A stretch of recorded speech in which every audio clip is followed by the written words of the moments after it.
Pada tahun 2019 di sebuah kota bernama Jianye, ada seseorang yang sedang mabuk sambil memegang minuman di tangannya. Ia berkata kepada MC kita yang bernama Tuan Chen, "Tuan Chen, Anda terlihat sangat menjanjikan." Kemudian panel berpindah kepada MC kita yang sedang merenung sambil melihat minuman di tangannya. Ia bergumam, "Kapan ini dimulai saat aku kehilangan namaku? Aku biasa dipanggil Presiden Chen atau Bos Chen tetapi tidak Chen Hansen. Itu adalah nama asli pemberian dari orang tuanya, satu-satunya yang asli di sini cuma minuman ini." Gumamnya di dalam hati, semua orang yang ada di sekitarnya hanya memakai topeng. Kemudian tak berapa lama datang seorang wanita menggunakan gaun berwarna merah yang datang menggoda kepada Hansen sambil memberikan kartu namanya. Ia menyerahkannya kepada Hansen, diketahui wanita ini bernama Nona Zhang. Kemudian Hansen menerima kartu nama tersebut, kemudian mereka kembali melanjutkan pesta minuman keras pada hari itu. Setelah pesta selesai, Hansen memutuskan untuk pulang ke rumahnya dengan mengendarai sebuah mobil. Saat ia di tengah jalan ia melihat seekor kucing sedang mengeong, kemudian ia mengangkatnya dan menyuruhnya pergi.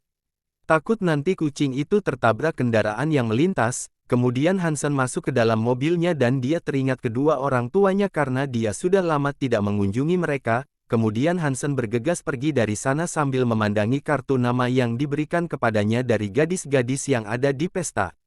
Lalu dia tanpa peduli sedikit pun membuangnya begitu saja ke tepi jalan. Saat di tengah perjalanan Hansen tak sadar ada sebuah truk yang melaju dari arah depan kemudian. Boom! Kesadarannya berpindah ke depan gadis yang sedang memegang sepeda di tangannya. Gadis itu berkata, "Hansen, kenapa kau merokok?" Hansen tersentak lalu berkata kepada gadis itu, "Siapa kau?" tanyanya. Lalu Hansen menyadari situasinya, ia telah kembali ke masa lalu. Ia melihat wajahnya di kaca sambil tak percaya bahwa dia telah terlahir kembali ke masa lalu. Hansen sedang tak percaya bahwa dirinya telah kembali ke masa lalu. Ia dikejutkan oleh suara seorang laki-laki yang sepertinya bukan sahabatnya Gaes. Ia sepertinya sedang caper kepada wanita di sebelahnya. Lalu Hansen merasa aneh dengan laki-laki itu dan mengajak teman di sebelahnya pergi meninggalkannya.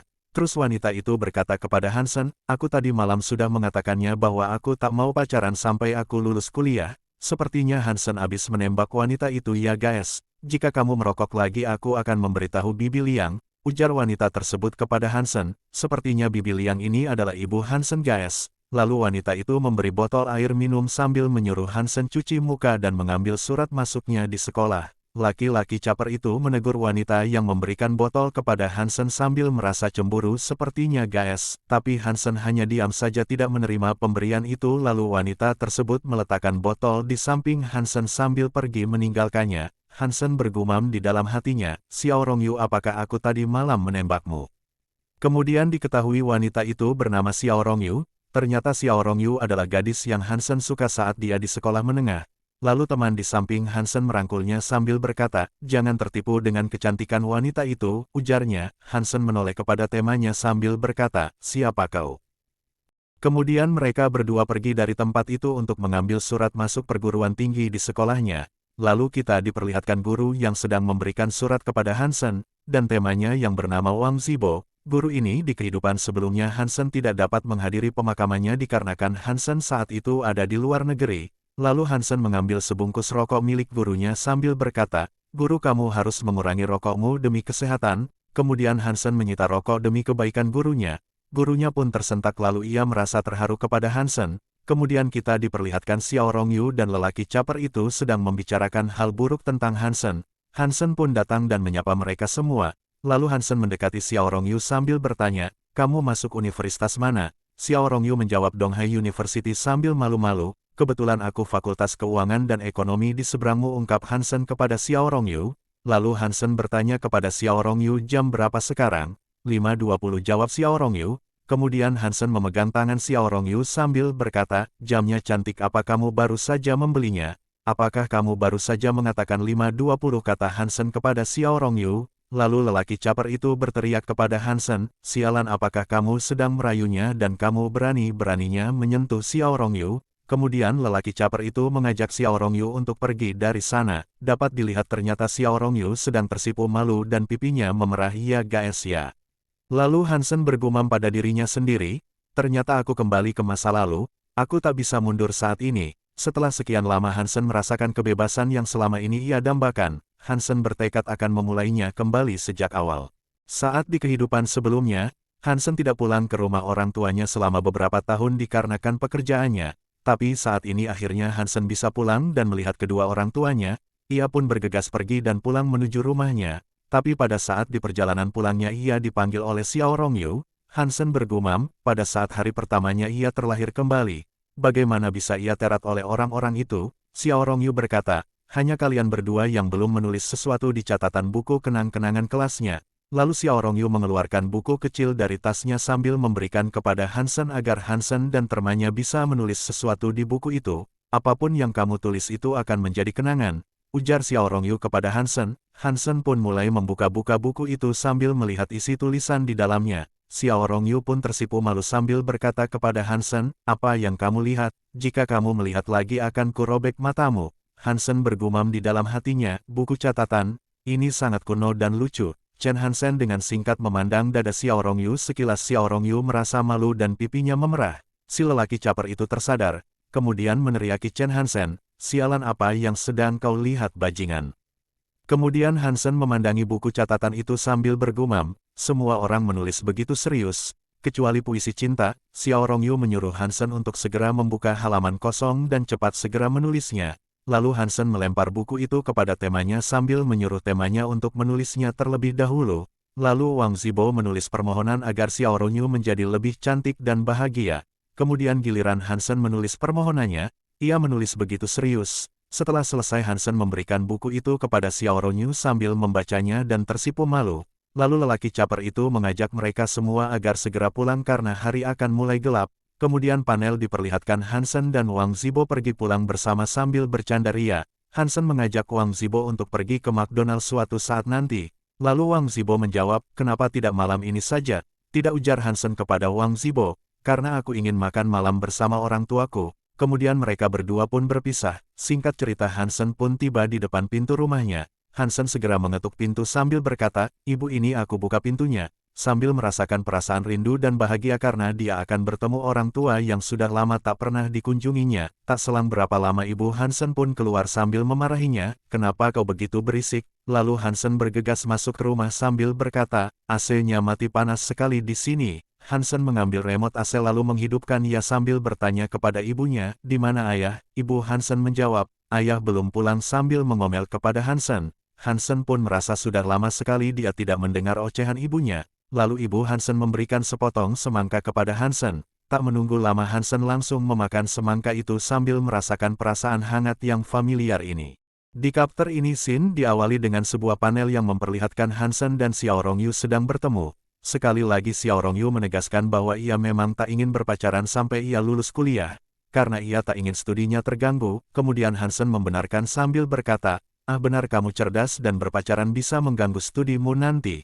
Kemudian Hansen mengajak Xiao Rongyu untuk sarapan pagi. Hansen mengajak Xiao Rongyu untuk sarapan roti kukus dan susu kedelai di kedai depan kantor polisi. Saat mereka berdua sedang sarapan ada seorang laki-laki menyapa mereka. Hai kalian sedang sarapan, ujarnya. Kemudian laki-laki itu berkata, jangan makan terlalu banyak, tidak baik untuk kesehatan tubuh kalian. Kemudian Hansen menjawab, jangan khawatir setidaknya tubuh saya sangat baik sampai saya berumur 35 tahun. Kau berkata seperti itu seolah-olah kau sudah mengalaminya, ujar Xiao Rongyu kepada Hansen. Aku benar-benar tahu, aku bertemu peramal beberapa hari yang lalu, ungkap Hansen. Kemudian Xiao Rongyu mengelaknya dan berkata kau berbicara omong kosong. Hansen pun menjelaskan sungguh bahkan dia mengajariku meramal. Dia berkata seni ramalan telapak tangan sama uniknya dengan takdir. Kemudian Hansen menunjuk pemilik kedai, bahkan lipatan bakpao ini berbeda-beda dengan lipatan suami dan istri pemilik kedai, lipatan bos pria rata dan lipatan bos wanita menonjol. Jika kau tak percaya lihat saja, ujar Hansen sambil menggoda. Kemudian Hansen menawari Xiao Rongyu, bagaimana kalau aku meramal garis tanganmu? Ujar Hansen sambil terlihat seperti rubah yang licik. Kemudian Xiao Rongyu pun setuju dan Hansen mulai meramalnya, garis hidupmu panjang dan kuat, kau kreatif, kau sehat dan kuat, hidupmu tak berliku-liku, muda, cantik, dan berenergi. Kemudian garis pernikahanmu penuh liku-liku, susah mencari suami yang baik, kamu harus waspada terhadap laki-laki di sekitarmu, karena salah satu temanmu adalah suamimu di masa depan, tepat ada di depanmu, ujar Hansen sambil menggoda. Singkat cerita mereka berdua pun selesai sarapan. Hansen beranjak pergi dari kursi itu sambil berkata kepada pemilik kedai, "Bibi tunggu pacarku, biarkan dia yang membayarnya." Tanpa diketahui di hadapan Hansen ada ayah Xiao Rongyu yang ternyata seorang polisi. Kemudian Xiao Rongyu yang melihat ayahnya datang segera menyapa ayahnya. Hansen yang mendengar itu pun tersentak kaget. Lalu ayah Xiao Rongyu memandangi Hansen dengan tatapan tajam. Hansen pun beralasan kepada Xiao Rongyu kalau dia punya urusan lain lalu bergegas kabur sambil berlari pergi dari sana. Di keesokan harinya di sebuah bus Hansen dan temannya yang akan berangkat ke universitas, temannya berkata kepada Hansen, katanya cewek universitas cantik-cantik, lalu Hansen berkata kepada Wang Zibo, bisakah kau diam? Lalu mereka berdua melihat dari jendela bus, Xiao Rongyu dan ayahnya di tepi jalan sedang mengalami masalah. Kemudian supir bus itu pun berhenti dan bertanya kepada ayah Xiao Rongyu, apakah ada masalah? Lalu ayah Xiao Rongyu menjawab, mobilku mogok dan aku ingin mengantar anakku pergi ke universitas. Lalu supir itu pun menawarkan agar Xiao Rongyu menaiki busnya saja. Tapi tak selang berapa lama ada laki-laki caper datang sambil turun dari mobil dengan gaya yang aduhai. Dia mengenalkan dirinya kepada ayah Xiao Rongyu bahwa dirinya adalah teman sekelas Xiao Rongyu sambil menawarkan tumpangan kepada Xiao Rongyu untuk menaiki mobilnya. Diketahui laki-laki itu adalah anak dari keluarga Gao. Dia tampak terlihat seperti bajingan, ujar ayah Xiao Rongyu di dalam hati. Ayah Xiao pun bertanya kepada Xiao, kamu ingin naik bus atau mobilnya? Xiao pun menoleh ke arah bus sambil berkata, aku mau naik bus saja. Kemudian Hansen menyuruh Wang Zibo untuk pindah ke kursi depan, agar Xiao bisa duduk di sebelahnya. Walaupun berat hati Wang Zibo akhirnya pindah ke kursi depan yang panas, lalu ayah Xiao pun berkata kepada Hansen, katanya sekolahmu berseberangan dengan Xiao, lalu ia menitip pesan agar dirinya menjaga Xiao di sana. Mendengar itu Hansen pun mengangguk, singkat cerita Xiao duduk di sebelah Hansen, Wang Zibo yang duduk di depan dia menangis karena tempat duduknya yang panas terkena sinar matahari. Melihat itu Hansen berkata kepada pengurus bus, kakak bisakah kamu menutup tirai di kursi depan untuk si gemuk itu, ujarnya. Lalu pengurus bus itu menjawab, baiklah. Singkat cerita bus itu pun kembali melanjutkan perjalanan, Hansen yang duduk di sebelah Xiao tak selang beberapa waktu ia tertidur di bahu Xiao. Ayah Xiao yang merasakan firasat buruknya pun berkata dari kejauhan, sial, kenapa mataku berkedut-kedut. Saat tiba di jembatan Xiao memandangi keluar jendela, melihat pemandangan yang indah, Hansen pun bergumam sambil memandangi Xiao.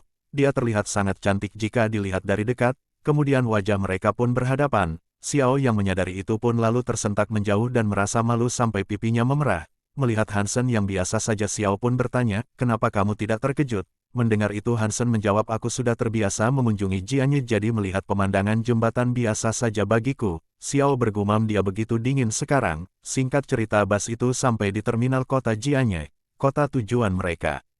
Chapter kali ini berakhir di sini guys. Jangan lupa like dan subscribe dan tunggu kelanjutan videonya di channel ini.